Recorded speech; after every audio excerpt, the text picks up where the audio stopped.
नमस्कार मंडळी, फराळाला सुरुवात केलीत की नाही? आज मी बनवली आहे मस्त अशी गोड शंकरपाळी. इतकी सोपी की बनवायला घेताच क्षणी असं वाटेल किती सोपं आहे, आपण तर लगेच करू असं बघूनच वाटेल आणि बनवताना तर खात्रीच पटेल. मग दिवाळीचा फराळ करताना कसलंच टेन्शन कधीच येणार नाही. अगदी बिस्किटासारखी मऊ खुसखुशीत अशी ही शंकरपाळी तोंडात ठेवता क्षणीच विरघळते. इतकी छान बनते. कशी बनवायची अहो ते तर मी सांगणारच आहे. चला तर मग एक पातेलं घ्यायचं. एका वाटीने आपल्याला मोजमाप घ्यायचं. वनस्पती तूप एक वाटीभर मी वितळवून घेतलं. त्यानंतर 1 वाटी इतकं दूध त्यामध्ये घातलं. दूध थंड असल्यामुळे तूप लगेच थिजलं. ते मी पुन्हा वितळवून घेतलं. त्यानंतर त्याच वाटीनं 1 वाटीभर पिठी साखर मी यामध्ये घालते. तुम्ही जाड साखर घातली तरीही चालेल, काहीच हरकत नाही. आणि हे पुन्हा सगळं छान ढवळून घ्यायचं आणि गरम करायचं. गरम करायचं म्हणजे याचा पाक करायचा नाही बरं का. फक्त पिठी साखर वितळेपर्यंत आपल्याला हे सतत ढवळत राहायचे, अगदी मंद आचेपर्यंत. मंद आचेवरती हे सगळं आपल्याला छान ढवळून घ्यायचं आहे. आणि जेव्हा यातली साखर वितळेल तेव्हा हे आपल्याला थंड करण्यासाठी एका परातीमध्ये काढून घ्यायचे. ज्या परातीत तुम्ही पीठ मळणार आहात ना, त्यातच काढून घ्या. आता हे पाहू शकता, हे छान कोमट झालं, बोट बुडवण्याजोगं झालं की यामध्ये मैदा घालून आपल्याला मळायचं आहे. अर्धा किलो शंकरपाळीचं हे मी प्रमाण घेते आहे, पण यामध्ये जवळजवळ पाऊण किलो इतकं मैदा मावलेला आहे. आता तुम्ही पाहू शकता, हे छान कोमट झालं आहे. याच्यामध्ये मी बोट बुडवू शकते.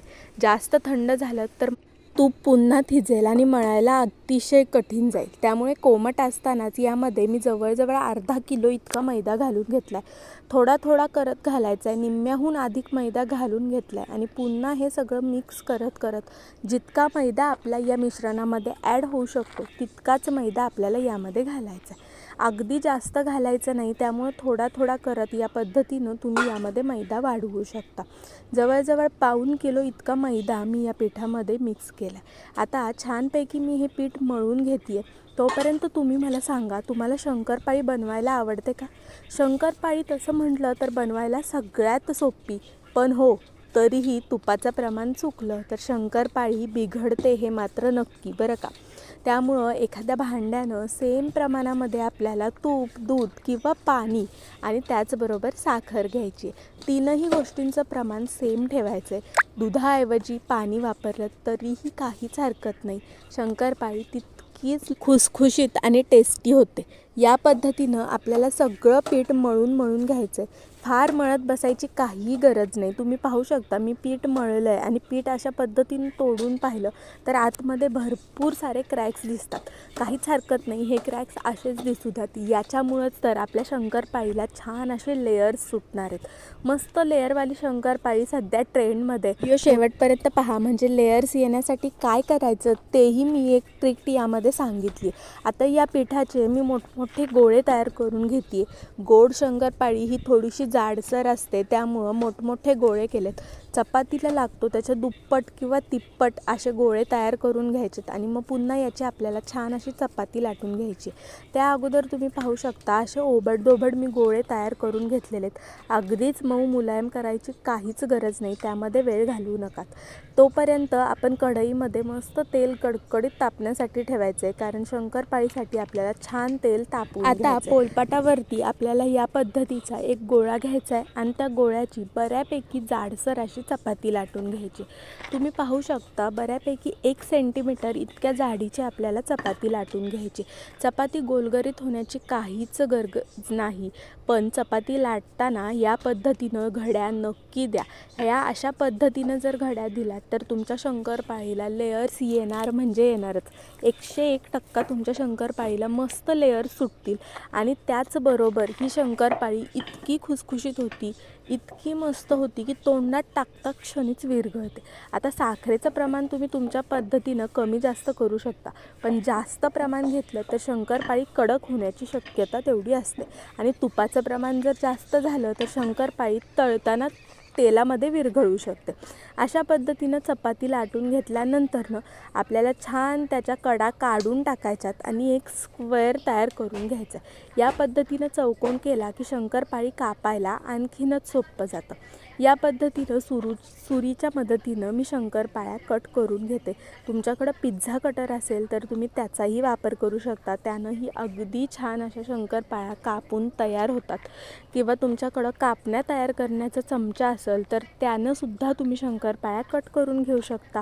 आकारही तुमच्या आवडीनुसार डायमंड, स्क्वेअर कसं तेल तापलं आहे आता एक तुकडा या पद्धतीनं बुडबुडे येऊन तो तुकडा वरती आला तर समजायचं आपलं तेल छान तापलेलं आहे. तेल जर कमी तापलेलं असेल आणि तुम्ही शंकरपाळी टाकली कढईमध्ये तर ती वितळू शकते.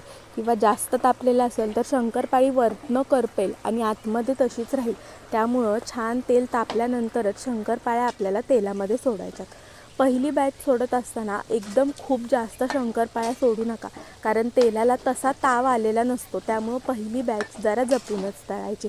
अगदी थोड्याशा शंकरपाळ्या सोडून सतत ढवळत राहून गोल गोल फिरवत आपल्याला शंकरपाळ्या तळून घ्यायच्यात.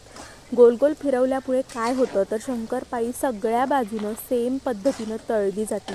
सगळीकडून सारखाच रंग आपल्या शंकरपाळीला येतो. एका बाजूनी करपली आहे, एका बाजूनी कच्चीच आहे, असा काहीही प्रकार घडत नाही. त्यामुळं या पद्धतीनं गोल गोल फिरत आपल्याला शंकरपाळ्या छान तळून घ्यायच्यात. तुम्ही पाहू शकता या रंगावरती आपल्या शंकरपाळ्या आल्या की आपण शंकरपाळ्या काढून घेऊ शकतो.